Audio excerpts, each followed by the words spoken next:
What's going on, everybody? This is Big Joe, and this is the next episode of Let's Talk. Now, I know I'd led up to a little bit about we're going to start doing some educational stuff, and we're going to go through the six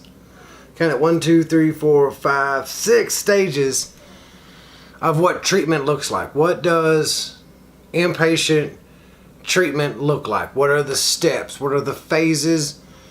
And we're going to pick one an episode. This is the first installment of this educational series on what is addiction treatment. And the first stage of addiction treatment is intervention and assessment. That's usually the first thing that happens when we're really interested in getting somebody into treatment. Now, of course, the first part is intervention. Most people, when they want to get into treatment, it's the mom, the dad, the wife, the husband, sometimes even the children, really touch on wanting their family to go, wanting their family to get some help, wanting their loved one to get out of the grips of addiction, to get into recovery. Now, and the person that's wanting treatment necessarily doesn't want it. They really don't want to go and get help. They don't think they have a problem. Think they can manage it. All they need to do is try some controlled drinking, some controlled cocaine use, some controlled heroin abuse. I've never seen that work. If you're an addict or alcoholic like me, controlled drinking or using is just not going to pan out for you. So the first thing that is and I am a certified interventionist. I've been all over the place doing interventions. So if you see this and you think you might need an intervention, reach out to me. You can reach me at recoverychampions.org. Shoot me an email.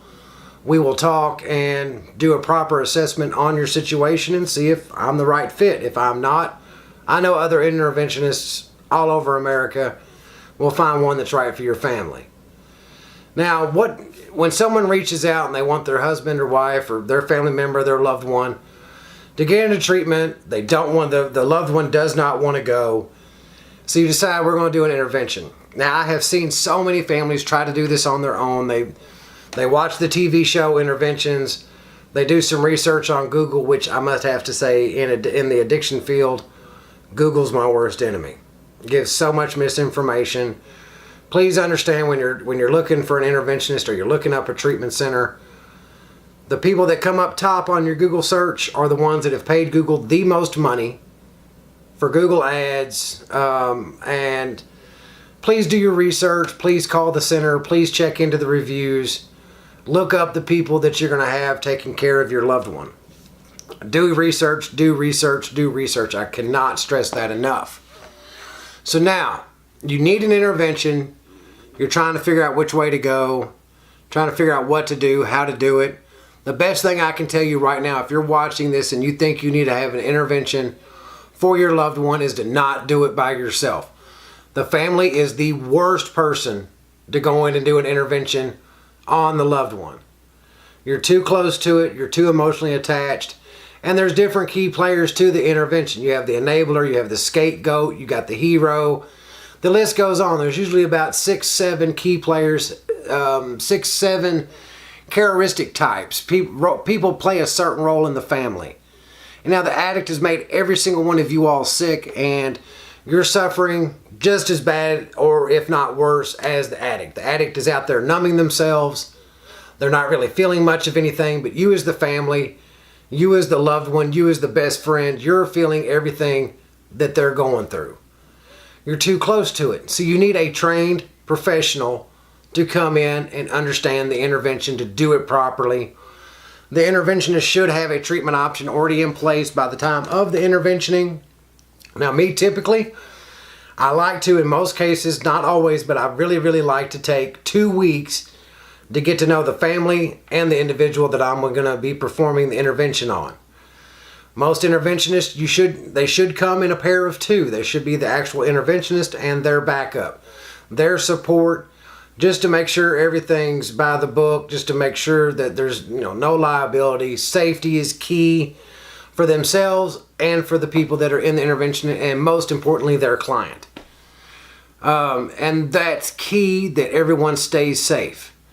An intervention is so intricate and so crucial, because if the client doesn't agree to go, then we've caused more harm and they're going to run. The potential for overdose goes through the roof. So you want to make sure that the person you're reaching out to come do your intervention, which I hope you do. I hope you call someone, you find someone online. Like I said, reach out to me at recoverychampions.org. If I cannot do it, if I don't think I'm a good fit, I will find you a certified, trained, experienced interventionist to perform it, so that way you get the best options, you get the best care you can. Now, I like to take 2 weeks to prep. I like to get to understand what's going on. I need to know the entire history, as much as I can find out about the individual I'm going to be performing the intervention on. I need to learn a lot about the family. I'll usually have anywhere from 2 to 10 phone calls with the family. I will designate a neutral location, somewhere that is not their home, not your home, mainly somewhere that's not going to have a lot of stuff that can be picked up and thrown potentially at me. I want to make sure it's a clean, sterile, neutral environment, that it's a healthy, healing environment, that they feel safe, they don't feel like they're being threatened. So the chances of them becoming combative, them becoming dangerous to themselves or others, is at a very bare minimum. Now, once the intervention is going through, I've had interventions take 1 hour to 2 days. The majority I've seen have gone successful with proper preparation. I cannot stress that enough. Proper preparation. Most interventions will be successful as long as there's proper preparation for the intervention. Going in, not knowing what you're doing, not having a safe environment, not being prepared, not understanding what you're dealing with, and not having a viable treatment option. Once the client has agreed to go to treatment, you set yourself up for failure. So then there, in the beginning of this, I said intervention and assessment. Those are the two things that pretty much intertwine. If you have a properly trained interventionist, they should have done a proper assessment on the client and the family to make sure it's 100% successful to the best of their ability. Are they always successful? Absolutely not. But with proper preparation, you will see a whole lot more success than you will see failure. Now, what I mean about the assessment is they're going to make sure they have all the client's medical history that they can acquire. They're going to know the name, age, date of birth, what kind of insurance information or do they have the ability to pay for treatment or not. There should be at least 3 viable treatment options on the table by the time of the intervention. And the family should really have one that they've kind of really looked into, researched. Because even if your interventionist suggests a treatment center, I highly recommend that the family really do their research, do their due diligence to understand where their loved one's going.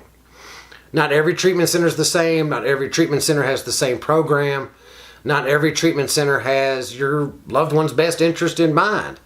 So make sure you do your research. Make sure you look into it. If you're watching right now and you're looking into having treatment, I've looked into almost every state and the majority of the treatment in America. So if you have any questions about the treatment center that you're looking into, feel free just to give me a shout at recoverychampions.org. Like I said, shoot me an email. I will get back to you within 24 hours and we'll talk about it. And if I can help you, I will. If I can't, I'll try my best to guide you in the right direction. But if we apply intervention and proper assessment together properly in the right way, and it's done ethically and legally and all these great things, the intervention will go great. Might not go smoothly, but it will go great.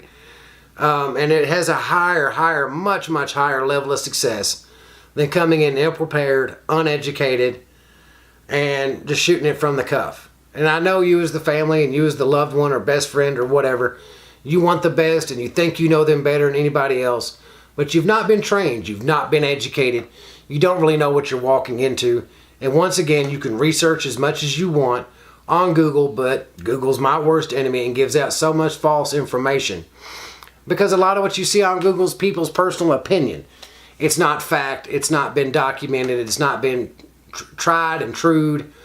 Always try to listen to the professionals, always try to make sure that everything's being completely 100% double checked, triple checked, research. I cannot stress that enough. So guys, there we have it. That's in a nutshell is intervention, proper assessment. Now, and I want to just dig into a little bit more on the assessment. What the assessment is we want to know mental health, substance abuse, if there's been overdoses, how many, how long ago, is there any childhood trauma? Do they come from a broken home?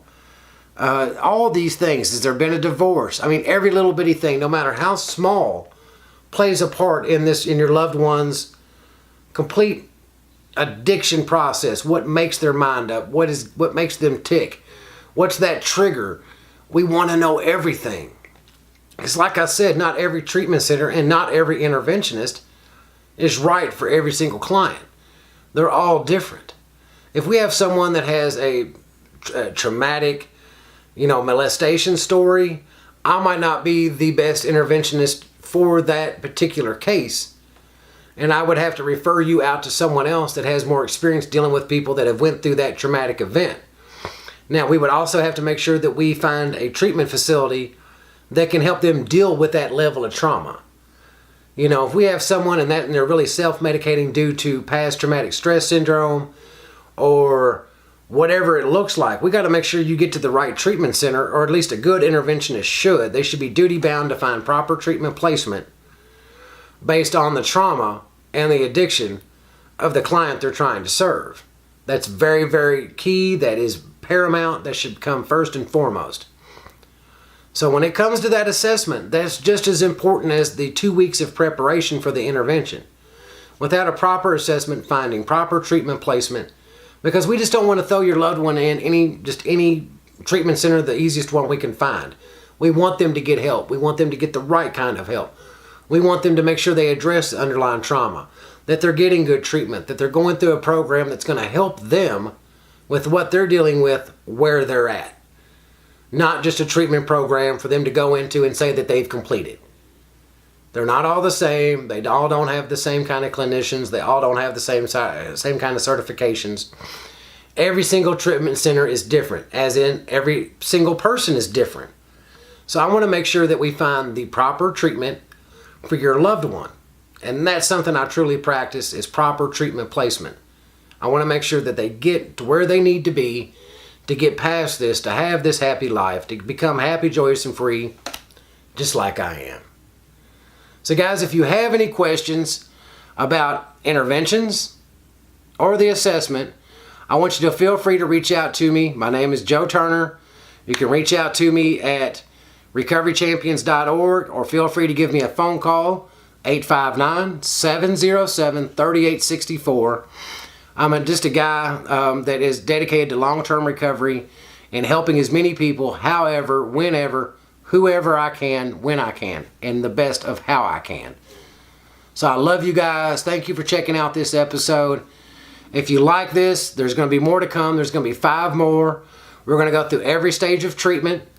This was the first step of intervention and assessments. Thank you for watching. I hope you come back and check out the other episodes. These are going to be very informative. And we're going to dig in more, especially when it comes to detox. What does detox look like? What does residential look like? What does PHP look like? What does IOP? What does sober living look like? We're going to lay it all out there. And if guys, once again, if you have any questions, feel free to send me an email at recoverychampions.org. Thank every single one of y'all for watching. Have a good night.